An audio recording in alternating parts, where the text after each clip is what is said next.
Alors, salut, cette vidéo, je la fais suite à une demande de quelqu'un qui va se reconnaître, qui m'avait demandé de faire un petit commentaire d'un passage, de certains passages, voilà, du livre L'imitation de Jésus-Christ. Eh bien, je vais en faire une là. Et bon, voilà, l'intérêt, si je la fais publiquement, c'est que ça peut aussi intéresser d'autres personnes. Et bien en fait, voilà, par rapport au livre, donc l'imitation de Jésus-Christ, qui, je le dis au passage, était un des livres les plus, dire, qui était au corps à corps, hein, vraiment avec, quand même la plus grande, celle qui a été appelée par le pape la plus grande sainte des temps modernes, c'est-à-dire Sainte Thérèse de l'Enfant Jésus, qu'il a appris par cœur. Alors moi, déjà, je rame pour le lire. Elle a appris par cœur. Et elle est morte à 24 ans. Je ne sais même pas comment elle a fait pour devenir elle a été appelée aussi de la petite théologienne. Elle avait une très très bonne maîtrise des choses théologiques et de la Bible, etc. Je sais pas comment, je sais pas. C'était une prédestination très forte, hein. J'arrive pas, je médite beaucoup d'ailleurs en ce moment. J'ai plus d'ordinateur au fait, voilà, mon ordinateur fonctionne plus, bon, mais finalement c'est très bien. Je prends du recul avec tout ça. J'envoie là une série de vidéos et voilà, mais en fait voilà, je lis, en fait je me plonge dans la lecture de l'histoire d'une âme de Sainte Thérèse de l'Enfant Jésus, et en fait c'est lié parce qu'en fait ce livre, elle l'a appris par cœur. Je sais pas comment elle a fait, hein. Un cerveau, je pense qu'elle avait une très très grande intelligence. Et bien en fait, c'est que ça a quelque chose avec la sanctification. Ce livre, il est évidemment imprégné de l'action du Saint-Esprit. Et bien en fait, voilà. Donc c'est vraiment un grand moyen de travailler à sa sanctification et à son perfectionnement. Et bien en fait, donc l'imitation de Jésus-Christ, alors là, ce que je vais en dire là, c'est que ça va être un peu, pour une première, c'est pas vraiment sur le contenu. C'est sur le contenu, mais c'est une citation de Saint Paul, mais qui servait d'illustration au propos. D'accord ? Mais quand même, donc n'empêche que c'était en lisant l'imitation de Jésus-Christ qu'il y avait cette citation de Saint Paul qui illustrait donc le propos et qui a eu j'ai une petite anecdote par rapport à ça, et qui ce sera un peu mon commentaire un petit peu. En fait, donc alors d'abord, je vais raconter un peu l'anecdote qui arrive à cette citation donc dans l'imitation de Jésus-Christ. Alors en fait, moi, là, je peux le dire, hein, que moi, je mène une vie de religieux, voilà, mais je crois que, bon, c'est un terme un peu péjoratif, mais je crois que dans le Moyen-Âge, on appelait ça les clochards de Dieu, hein. Mais bon, moi, j'en suis pas à ce niveau-là, à ce point-là, c'est-à-dire, je suis pas sur les routes non plus, mais il y en avait qui partaient vraiment sur les routes, qui arrêtaient tout, et qui étaient appelés les clochards de Dieu, mais c'était pas péjoratif, hein. C'était dans le bon sens, dans le sens où c'était des sortes de vagabonds, mais qui partaient faire l'œuvre de Dieu, que ce soit en eux-mêmes, en termes de retraite, mais aussi aller prêcher, aller aider de paroisse en paroisse, de village en village, etc., qui allait aider à la prédication, etc. Voilà. Et donc, voilà, qui partait sur les chemins. D'ailleurs, je crois que un des plus grands saints là, des temps plutôt récents, eh bien, c'est Saint Louis-Marie Grignon de Montfort était comme ça, hein, il partait sur les routes, tout ça. Bon, moi, j'en suis pas là, mais je veux dire, dans le sens où je mène une vie de religieux solitaire. En gros, c'est plus ça, en fait, ouais, plutôt une vie de religieux solitaire, parce qu'en fait, j'ai fait le choix, même si je sors d'une séparation, tout ça, dans ma vie païenne, tout ça. Mais maintenant, voilà, j'ai pas l'intention de me remettre en couple du tout. Mais alors, pas du tout, je me consacre à Dieu. Donc c'est dans ce sens où je dis ça. Dans le sens où je travaille à je travaille, voilà. Donc du coup, pour moi, ce livre a un sens, quoi, un sens encore plus, voilà, encore plus fort.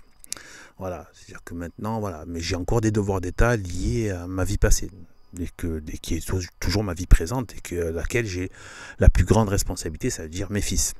Voilà. Donc je peux pas me retirer complètement.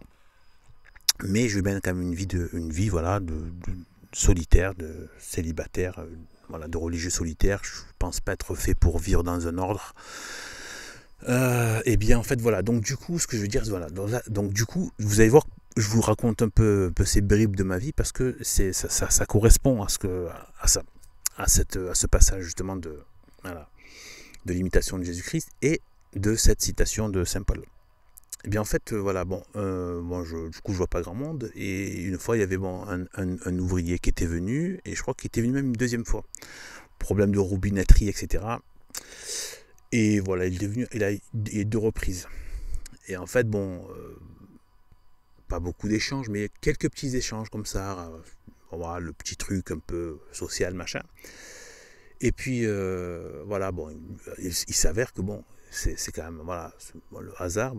Il s'avère que lui, il était en séparation. Il m'a raconté comment c'était terrible, en fait, notamment pour les enfants, qui avaient même peur de dormir seuls après le soir, etc. C'est terrible, c'est une catastrophe. Pas pour rien que Dieu a dit, voilà quoi, les couples doivent rester tout le temps, à vie.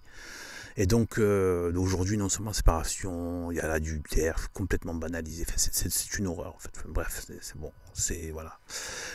C'est simplement... Bon, bref, voilà. Voilà, là, c'est la ligne droite vers l'Antéchrist. Voilà, c'est bon. Maintenant, en plus, voilà, j'ai écouté des sermons de Monseigneur Sanborn, que je mettrai en ligne quand j'aurai le temps, quand je pourrai, au niveau traduit en français. Là, je suis en pleine moment communion de pensée avec Monseigneur Sanborn. Je ne savais pas que c'était de ce niveau vraiment d'inspiration du Saint-Esprit. Vraiment, je sens qu'il travaille au travers de lui, et voilà, lui il le dit, hein, clairement. Maintenant, c'est ligne droite, l'Antéchrist. Voilà. Donc, voilà. Et bien, en fait, voilà. Donc, du coup, voilà. Et en fait, mais lui, il était dans les choses du monde. Moi, je raconte pas tout ce qu'il m'a dit, parce qu'il y a des choses un peu assez, en peu de temps, en quelques phrases. Il y a quelques décharges de trucs, voilà, tu vois que c'est pas beau, hein, quand tu es pris dans les trucs de la chair, etc. Et en fait, et après j'ai compris qu'il parlait de moi. J'ai compris, mais il a pris des gants, voilà, on va dire à distance. Il parlait de moi à distance, en gardant une distance, voilà. Mais j'ai compris que c'était ce à quoi je lui faisais, voilà. Et en fait, dans la discussion, il dit comme ça, il dit tu, mais dans le sens lui, mais en fait, je savais que c'était moi, en fait. Quand il dit, genre, en gros, tu es seul au monde. Tu vis dans un petit village, au milieu de, voilà, il n'y a pas grand-chose autour, seul au monde, etc. Enfin, un petit truc comme ça. Et il a dit ça, pas sous forme d'attaque. C'était plus un côté... presque, ça lui a fait peur, en fait, ça lui faisait peur, en fait. Comme si ça, vous savez, les gens, ça leur fait peur. Quand des fois, ils vous voient dans un mode de vie, en fait, ça les renvoie à des choses, en fait. Et c'était pas du tout, parce qu'il était plutôt même, tu sais, était bien, était assez respectueux, c'était pas un truc, c'était pas une situation d'humiliation, non, c'était vraiment quelque chose qui lui est venu comme ça. Seul au monde, c'est un peu effroyable pour lui, effrayant. Et en fait, ça m'a étonné, parce qu'en fait, moi, j'étais bien dans mon cœur et tellement heureux. J'étais vraiment bien. J'étais bien, quoi. Ça me faisait... Et je vois... D'un coup, c'est comme ça. D'un coup, quand tu es dans le... D'un coup, tu as les retours du système, comme ça. Du monde que tu as oublié, en fait. De ces codes que tu as un peu oublié. Et que du coup, qui te revient en pleine figure, comme ça. Qu'en fait, tu es un taré, en fait. C'est un taré, tu es un pauvre homme, etc. Et donc en fait, moi j'étais là, j'arrivais pas à... Mais quand même, ça m'a fait travailler dans le sens de dire, mais dans quel décalage je suis par rapport voilà, voilà, par rapport au reste, etc. Et, voilà, et j'essayais de trouver qu'est-ce qu'il y avait. Bon, après, l'échange s'est vite terminé après. Hein. Là, après, c'est dans ma tête un peu plus tard. Mais qu'est-ce qu'il y a, en fait, qui... En fait, est-ce que... Peut-être que c'est vrai. Peut-être que c'est vrai. Peut-être que je suis... Peut-être faudrait vraiment pas. Voilà, peut-être qu'il y a un truc qui va pas, peut-être, mais en fait j'y croyais pas, j'étais très bien dans ma tête et dans mon cœur, mais je me disais tiens je vais creuser un peu, est-ce que machin, après moi je sais cet appel là, cet appel que j'ai de me retirer du monde, même si je dois faire un petit peu un apostolat quand même, voilà, eh bien, apostolat laïque, eh bien, et de certains devoirs d'État, comme je disais, eh bien, en fait, voilà. Mais voilà, forcément, je me suis dit, voilà, en fait, pour lui, parce que j'ai pensé aussi à lui, ce qui s'est passé dans sa tête, dans son cœur et dans sa tête. Pour lui, en fait, vraiment, c'est quand pour lui, en fait, si tu n'es pas dans la vie du monde, tu es perdu, quoi. En fait, c'est... Et à la fois, on voit à quel point les gens, pourquoi les gens ne vont pas dans les coins, ne se retirent pas des villes alors qu'ils sont devenus insupportables, les villes. C'est devenu des endroits malfamés, c'est invivable. Il ne faut certainement pas vivre au milieu de cette pourriture, de cette insécurité de dingue, de ces malades mentaux, de ces sauvages, de ces barbares, de ces gauchistes, de ces immondes, etc. Et donc, il ne faut pas écouter les discours débiles et mortifères de l'ouverture. Hein. On n'est pas ouvert, on est ouvert qu'à la vérité et à Jésus-Christ. Et c'est par la vérité, Jésus-Christ, qu'on s'ouvre. En s'ouvrant à la vérité, en s'ouvrant au Christ, donc, on est ouvert à l'amour du prochain, mais pour l'inclure dans cette vérité, dans cet amour de Jésus-Christ. Pas pour se piffrer dans sa vie sociale les mœurs de ce qui est contraire à Jésus-Christ. Non, c'est pas pour rien qu'on parle des communautés chrétiennes. Oui, la vie, l'entre-soi. Il faudrait vivre entre chrétiens, il faudrait vivre entre catholiques, bien sûr. Il n'y a pas de délire, machin. D'ailleurs, tous les gens qui vous font la promotion de l'ouverture ne se l'appliquent jamais. Les gauchistes sont les champions de ça. Sont les champions, les champions et tous les autres, c'est tous des champions de l'ouverture aux autres. C'est les pires intolérants, les gens qui ne se mélangent pas, qui ne vont jamais vivre avec les immigrés, etc., qui passent leur temps à le vendre à tout le monde. Donc c'est vraiment des gens, voilà, il ne faut vraiment pas prendre cette chose pour argent comptant. C'est vraiment qu'une perfidie qui, sur le plan, qui prend une forme sociale. Et donc, et bien en fait, après, voilà. Et en fait, pour lui, c'est ça. En fait, c'était le côté, voilà. Si tu n'es pas dans la vie de la chair, du monde, donc en fait, voilà. Voilà, en fait, c'était, voilà. Pour lui, il aurait fallu que je lui montre que je suis en train d'essayer de me rapprocher d'une ville, de trouver une femme, etc. Non. Et donc, en fait, ce que je me suis dit, c'est que là, il serait dit, ouais, d'accord, bon, il est dans le système, là, ça va. Et là, en fait, comme il sentait que... Et en fait, voilà. Et en fait, donc, pour lui, j'étais seul au monde. Et en fait... Ce qui était fou, c'est que moi, dans mon cœur, à la fois j'essaie de le comprendre, de voir au travers de l'autre comment il me voit. Et en même temps, de mon côté, il n'y avait absolument aucune solitude. Surtout quand je suis bien. Surtout si je pêche pas dans mes intentions, dans mes défauts ou des choses comme ça. Eh bien, si je suis en état de grâce, eh bien, il n'y a pas de solitude. Ça n'existe pas, la solitude. La solitude, c'est d'être sans Dieu. C'est ça, la solitude. C'est tout. Et tu peux être entouré de la foule. D'ailleurs, je suis un peu assez agoraphobe, je le reconnais. Donc, mais je n'aime pas la foule du tout. Je crains la foule, je crains le monde.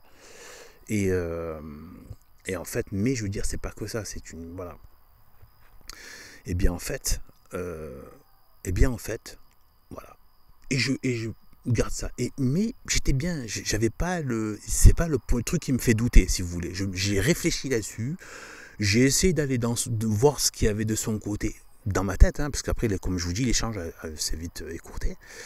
Et donc du coup, voilà. Mais après, voilà. Et après, je suis repris ma petite vie banale, normale, etc. Puis j'ai ouvert l'imitation de Jésus-Christ. Et je lis un passage, juste un passage.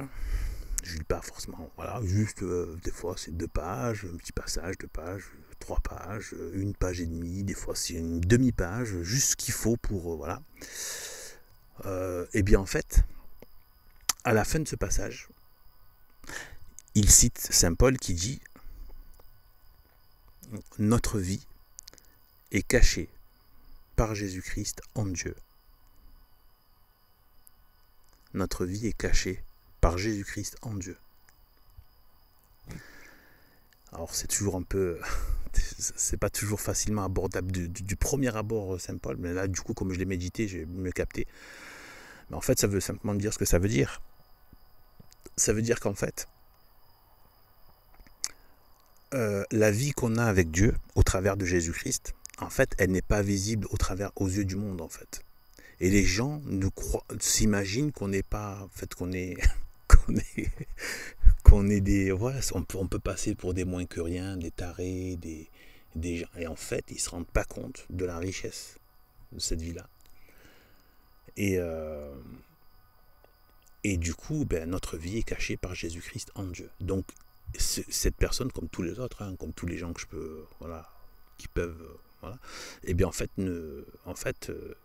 pour eux, ils voient que l'extérieur, que le côté, la vie de la chair, la vie du monde, et ils sont là pour eux, tu es seul au monde. Parce qu'ils ne voient pas. Ils ne voient pas. Et ils ne décèlent pas, ils ne captent pas. Voilà. Pourtant, il y a un grand crucifix avec l'image de Sainte Marie juste dans le salon. Il a bien vu, quoi. Que bon, j'étais quand même religieux, quoi. Mais voilà. Donc voilà un peu l'imitation de Jésus-Christ, c'est-à-dire que là, je vous dis ça, ce passage, je l'ai lu le jour même ou le lendemain. Le maximum, c'est le lendemain. Je ne sais plus exactement. Donc, Dieu m'a fait, je pense que c'est Dieu qui m'a fait tomber sur ce passage, à ce moment-là.